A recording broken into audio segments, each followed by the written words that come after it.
Yes, hello friends, my name is Sadiq Sagar from investing made easy.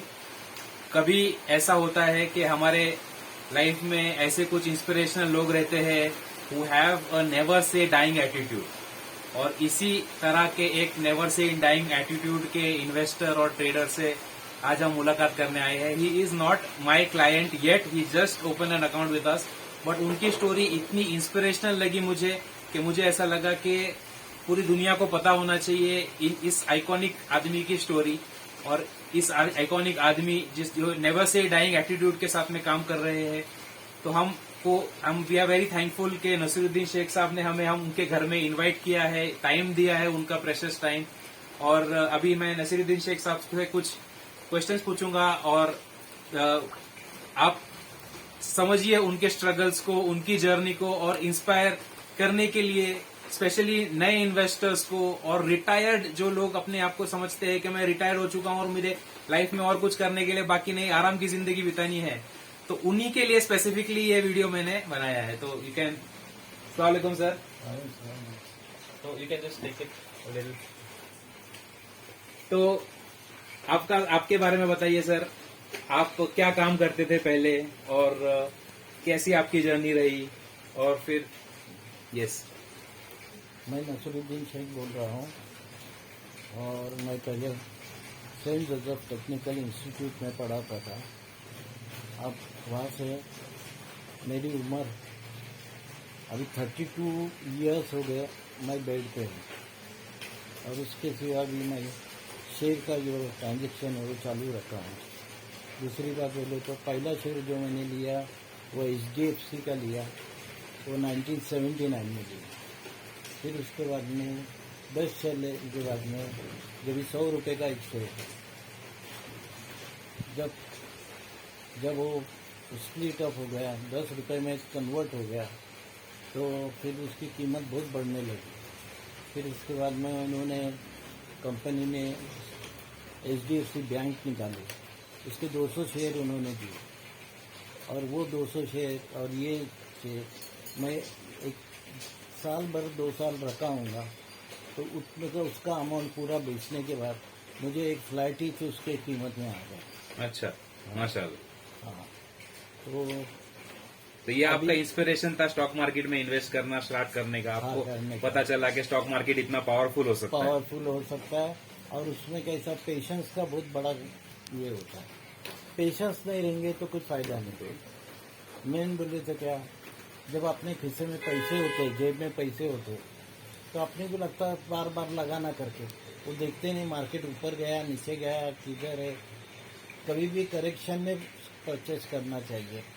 और जब तुम्हारे पास 1000 रुपये है तो 500 रुपये या 500 रुपये या 600 रुपये सिर्फ इन्वेस्ट करो, बाकी का अमाउंट है वो बाजू में रिजर्व रखो। रिजर्व रखने से क्या होता है कि जब आपके ऊपर बुरा टाइम आया, करेक्शन बहुत डीप करेक्शन हो गया, जैसा वर्ल्ड टावर जो डिस्ट्रॉय हो गया, उसके बाद में फिर ये कोविड का मामला आया, ये टाइम पे बहुत डीप करेक्शंस आ गए।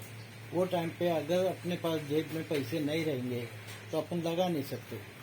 तो ये चीज़ें उसमें पैसे संभाल के नहीं लगाना और संभाल के रखना, ये सबसे बड़ी बात है इसमें। अगरचे तुम बोलेंगे मेरे पास है अभी 1000 में से 600 लगाया मैंने, 400 है मेरे हाथ में, तो कभी कभी इतना अट्रैक्ट हो जाता आदमी कि वो सोचता अरे ये शेयर तो बहुत सस्ते में मिल रहा, ले लो इसको, अरे ये IPO आया, ये ले लो, ये करो, वो करो। तो वैसा अगरचे लॉन्ग टर्म के लिए रखते हैं तो 100% उसमें प्रॉफिट ही प्रॉफिट मिलता है आपको। आप कितने साल से बेड रिडन हो और किस तरह से आप बेड रिडन हो रहे, उसका जर्नी आप शेयर करोगे? तो अभी मैं तो इन्वेस्टमेंट पहले तो फिजिकल फॉर्म में भरा करता था, क्योंकि जब ये इलेक्ट्रॉनिक मीडिया ये लैपटॉप वगैरह नहीं थे, तो 79 से मैंने शुरू किया। और 79 से करते करते मेरी तबीयत भी बीच में ख़राब हो गई, मेरा स्पाइन का ऑपरेशन हो गया और मैं बेड रिटर्न हो गया। मेरा 100% हैंडीकैप है।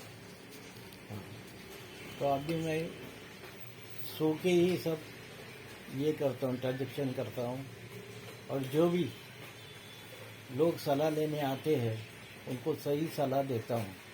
और लोग क्या करते, सलाह तो सुन के जाते, लेकिन फिर उनके एटीट्यूड के हिसाब से वापस वैसा ही वो शेयर में यूज़ करते और फिर लॉस आ जाता है उनको। बिल्कुल। बहुत से टाइम ऐसा है, क्या ये जो टीवी देखते हैं हम, उसमें देखते तो उसमें जो उनके इन्वेस्टर रहते वो बताते ये बहुत आगे चल के बढ़ने वाला है, करने वाला है, लेकिन हर एक शेयर की आगे पीछे की हिस्ट्री हमें मालूम चाहिए।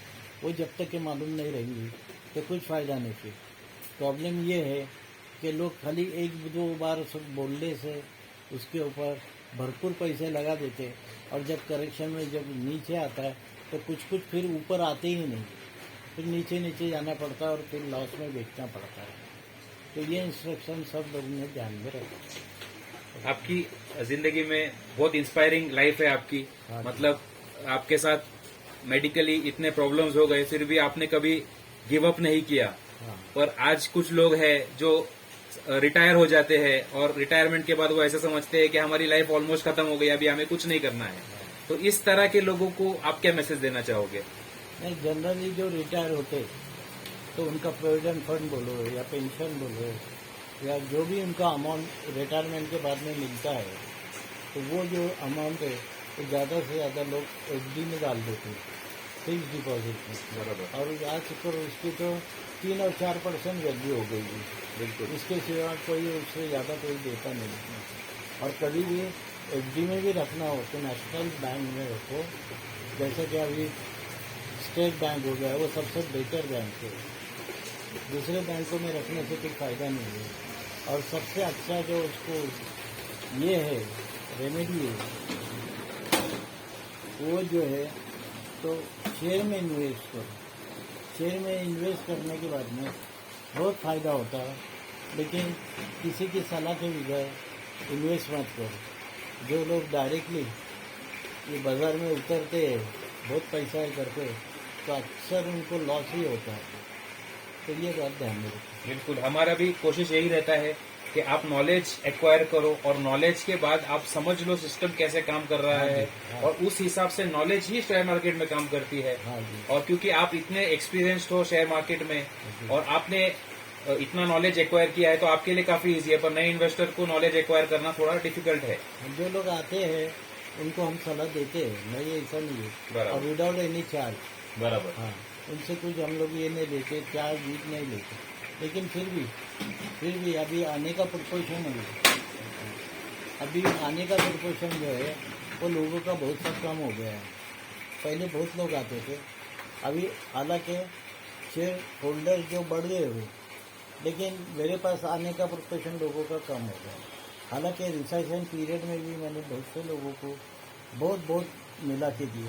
किसी ने 5 लाख लगाया तो उसको रिसाइटेशन पीरियड में भी 2-2 लाख रुपए मैंने कमा के दिए। तो माशाल्लाह। हाँ, थैंक यू, आपने बहुत अच्छी सर्विस की है, लोगों की बहुत ज्यादा मदद की है। बहुत है। अभी रिटायर लोग तो हो गए, पर जो नए ट्रेडर्स है या जो अभी अभी कमाना स्टार्ट कर रहे हैं, क्योंकि आपने आपकी जर्नी शेयर मार्केट में स्टार्ट की एकदम इनिशियल आपके करियर के साथ में, तो कई सारे जो लोग हैं, जो यंग इन्वेस्टर्स है, जो अभी अभी 25-30 इयर्स के आसपास है और अभी इन्वेस्ट करना स्टार्ट कर रहे हैं, तो उनके लिए क्या मैसेज देना चाहोगे आप? उनके लिए ये मैसेज है कि म्यूचुअल फंड में उन्होंने इन्वेस्ट करना, और कुछ दिन के बाद में शेयर का नॉलेज लेना, शेयर की कंपनी का नॉलेज लेना, और अपने को मालूम पड़ना चाहिए कि कौन सी कंपनी क्या करती है, क्या प्रोडक्ट बनाती है, और उसकी बाजार में वैल्यू क्या है, प्रॉफिट कितना होता है उसका, और उसका ग्राफ भी बताते हैं, पिछले 4-5 साल का ग्राफ बताते हैं। तो ग्राफ पे से भी अपने को बहुत सारी मालूमात मिल जाती है। बिल्कुल। तो जब भी तुम शेयर में इन्वेस्ट करो तो फिर किसी की सलाह लेके पहले से छोटा अमाउंट लगाओ, लेकिन एक बात ध्यान में रखो, रिजर्व में कुछ से भी रहना चाहिए। बिल्कुल। हाँ, क्योंकि कभी भी करेक्शन आ सकता, उसकी तारीख वगैरह मुकर्रर नहीं है, तो कभी भी आ सकता शेयर। थोड़ा सा भी कुछ नीचे ऊपर हो गया, कुछ खबरें आई, कुछ ऐसा डिजास्टर आया, तो वो टाइम पे करेक्शन आता है, और वो करेक्शन में नीचे जाते टाइम नहीं लेना चाहिए। करेक्शन में नीचे जाते टाइम लेंगे तो जैसा गिरती हुई छुरी को डूबते जाएंगे। पकड़ना है। Absolutely correct. हाँ, तो इसलिए जब ये बाजार नीचे को बॉटम बॉटम बनाने टच देना करता है। है और फिर बाद में जो राइज होता है उसमें भी तुम्हारे पास 1,000 रुपये रहेंगे तो 20% लगो, बिल्कुल फिर कुछ बढ़ने के बाद वापस 20% लगो और बढ़ने के बाद और 20%। इस तरह से मैनेज करेंगे तो आपको कभी लॉस नहीं होगा। ये जो मेथड आपने बताया ना सर, मार्केट को बॉटम आउट करने देना हाँ। और फिर राइस के साथ बॉल बाय करना, इसका एक साइंटिफिकली प्रूवन तरीका है जिसको कहा जाता है फिबोनाची मेथड। तो मैं आपको मेथड बताऊंगा फिबोनाची मेथड से कैसे बॉटम फिशिंग किया जाएगा, जबकि हम लोग बॉटम फिशिंग में यकीन नहीं रखते हैं। हम लोग तो मार्केट के डायरेक्शन को फॉलो करने में ज्यादा यकीन रखते हैं। तो थैंक यू सर, हमको इनवाइट करने के लिए आपके घर में, आपकी इंस्पिरेशनल स्टोरी शेयर करने के लिए। और मैं अल्लाह से दुआ करता हूँ कि आपको बहुत ज्यादा हेल्थ प्रोवाइड की जाए और आपको आपके फैमिली को ऐसा ही हेल्दी रखे जाए, ताकि आप और भी ज्यादा लोगों को मदद कर सको और भी ज्यादा लोगों को इंस्पायर कर सको। Yes everybody please pray for sir and इनकी स्टोरी से इंस्पिरेशन लेना हमारा अभी फर्ज बन गया है कि जब इतनी तकलीफ में, जब और resources have been finished vanquished off, जैसे आप कई लोग अनएम्प्लॉयमेंट को फेस कर रहे हैं, पर it is only your own mental thought जो आपको डाउन रख सकता है। जब इतनी हेल्थ प्रॉब्लम के बाद में ऑलमोस्ट 32 ईयर्स से he is bed ridden, still he is fighting it out in the share market, still he is never giving up. तो ऐसा एटीट्यूड हमने भी पैदा करना चाहिए और definitely not only in the share market, in life general हमें ये एटीट्यूड रहना बहुत जरूरी है। Thank you sir, thank you for inviting us and sharing your story with us. Thank you so much sir. Yes.